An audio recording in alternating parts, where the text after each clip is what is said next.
My name is Cornell West, and I am a professor of African American Studies and Culture at the Harvard University in Massachusetts.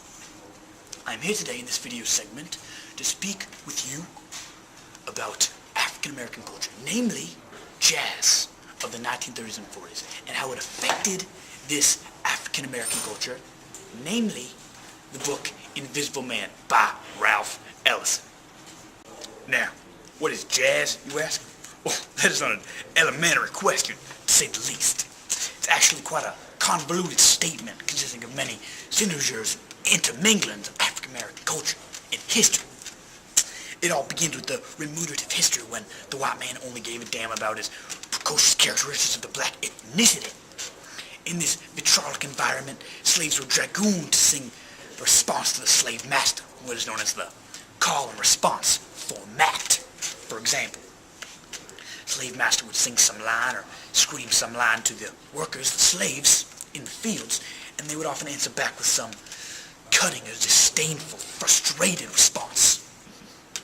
Now, this idea soon transmogrified into spirituals, where a priest would sing a verse, and the attendants of the mass would respond with a chorus.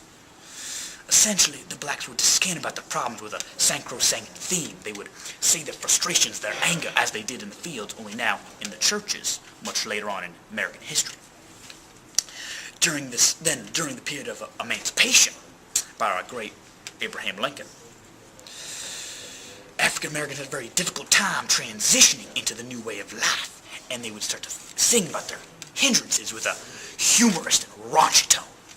Now, the actual nascency of jazz was due to the integration of European influence into this blues genre. As I said before, the raunchy tone, the humorous tone was blues, and the European influence makes it jazz.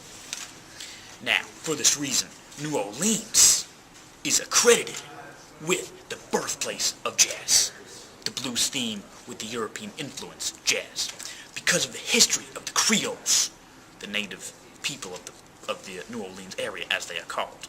The Creoles were blacks that lived under Spanish and French rule in the Louisiana Territory. These blacks spoke a little Spanish and French and held a respectful position in the hierarchy of society in Louisiana. As a result, the Creoles lived in the rich half of New Orleans, west of Canal Street, as for those familiar with the geography of the area of Canal Street. However, the newly emancipated ex-slaves were very poor and had to live east of Canal Street, the wrong side of the tracks, some might say.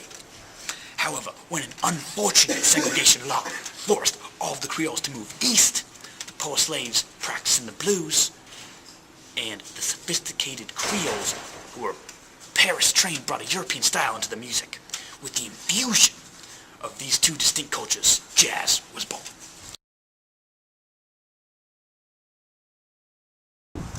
You slave heathens better shuck that corn.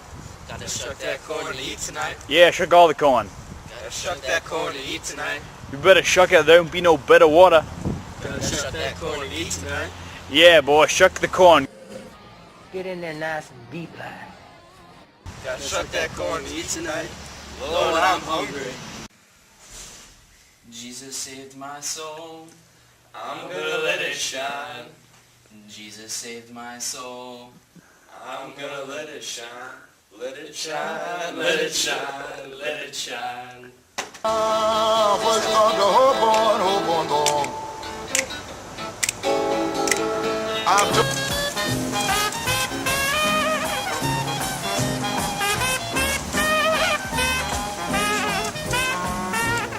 Now, behind every great piece of jazz music is a great jazz musician. Such artists such as Art Tatum, Louis Armstrong, Dewey Ellington, all achieved fame among the period of the 30s and 40s in jazz music, of course. Now, to begin, Art Tatum, he was a great piano player and scat singer of the period, known for his abandoning melodies and improvisations. He innovated reharmonies in such a way that he changed the actual chord progressions. This is how he became famous. Now, next, Louis Armstrong, quite famous jazz musician. He was a trumpeter, trumpet player. His music was filled with joyous and inspiring melodies. He almost single-handedly created the role of the jazz soloist with his trumpeteering. He created an art form that had tremendous possibilities for individual expression, improvisation. It's amazing. Also, now there's no forgetting Duke Ellington, another famous jazz musician. One of his songs changed the era. It don't mean a thing if you ain't got that swang. Song title livens me up myself. Now, he was able to bridge the gap between jazz and other genres. Quite a large feat, if you were to inquire me. Yes. He was extraordinary at adapting melodies with improvisation. Now, of course, these three artists changed the face of jazz, created jazz in some respects, and jazz itself owes itself to these three people: Tatum, Armstrong, Ellington.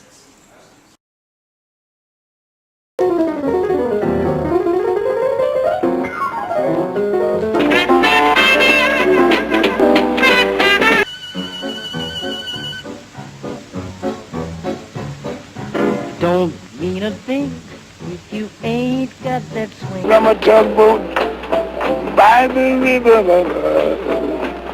I see my bag.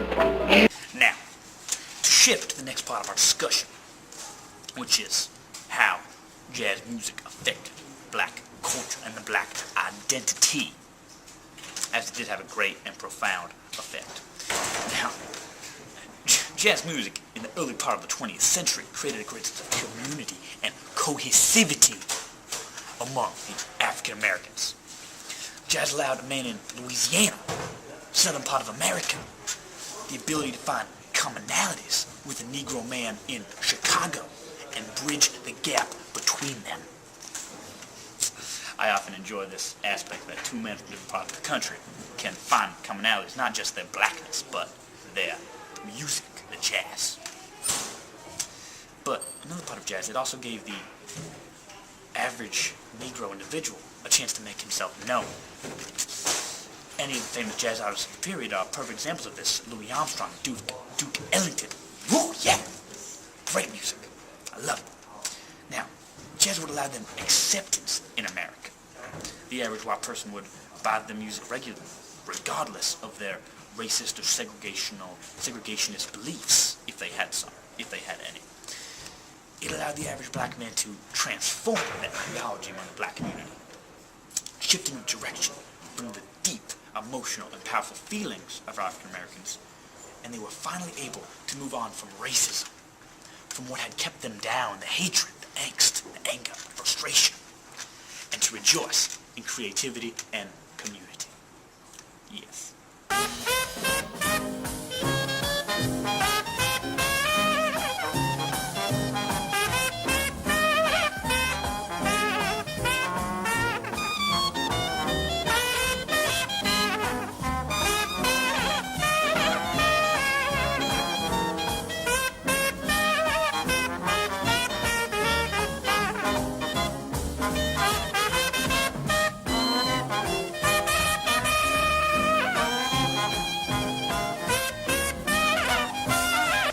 Now, as I've stated before, jazz had a deeply profound effect on black culture and the black identity. Gave them voice, power, prosperity. One of the most prime and obvious of examples of this fact is the writings of the great author Ralph Ellison, specifically his masterpiece and, unfortunately, only published book, Invisible Man. The book used jazz in such a way that it came to envelop the novel. Jazz's impact can be seen in specific scenes, but also in the flow and direction of the book. For example, in one of the opening scenes, the narrator is witnessed listening to jazz. Puts on a jazz record, Louis Armstrong. The narrator himself says that the music impelled him to act. It caused him to act. Forced him. It gave him purpose, direction, opened his eyes. Also, within Ralph's pages, we see numerous allusions to jazz musicians and jazz pieces. He mentioned specifically Louis Armstrong's piece, What Did I Do to Be So Black and Blue? Now, I love the title of this piece of music, because it's not what did I do to be so black and blue as in bruises, black and blue blues, but it's what did I do to be so black in his skin color and blue in his heart, his sadness. It's a very profound statement. Now, he includes this piece of work of Louis Armstrong to represent the dichotomy of the character's emotions. Ellison also used the language of music throughout the novel to characterize the deep meaning of the scene. Ralph uses not only jazz, but also blues and gospel, which are certain forerunners of jazz, to cut to the core of the novel.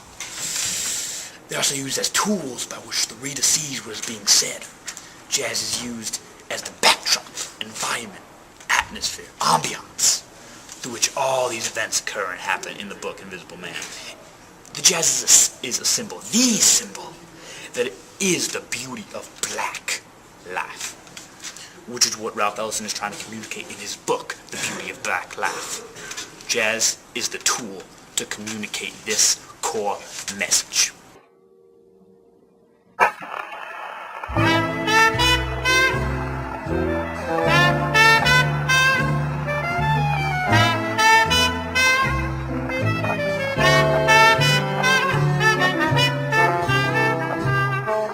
I am an invisible man. Now, in writing, Ellison approached his book, Invisible Man, as the way any jazz musician would approach their writing of a new work of art. His style emulates the improvisational format of the art of jazz. Any musician becomes great by practicing other famous musicians' work, note for note, verse for verse, and the style of these other artists, reiterated in their own way, makes their own music. Thus, jazz becomes a communal art with cohesivity, community. It incorporates from all parts of the world. Now, jazz. Now, Ellison, a great jazz man himself, used this practice as a young, unexperienced writer. He would literally copy down, word for word, paragraph for paragraph, letter for letter, the writings of other authors such as Hemingway, Twain, Melville, Hawthorne. This is how he became great, how he wrote Invisible Man. To conclude our present discussion today about jazz in the 30s and 40s, I would like to reiterate what I have spoken about before. Now, we began with the evolution of jazz, how it came to be, from the work song, spirituals, blues, into the jazz we know. Now, yes. We then talked about the numerous jazz musicians of the period that achieved fame, of Ellington, Armstrong, Tatum, yes. We then spoke about how jazz affected black culture, identity, ideologies, ideals. Yes. Gave them power, liberated them from white oppression. We incorporated this fact into Invisible Man, Ralph Ellison's work. He uses jazz in the flow and direction of the book, an illusion, to write his novel, his masterpiece. As a black man myself, lover of jazz, scholar of African American culture and identity, I would like to thank you for participating in and listening to this discussion on jazz music in the 30s and 40s. It has been lovely.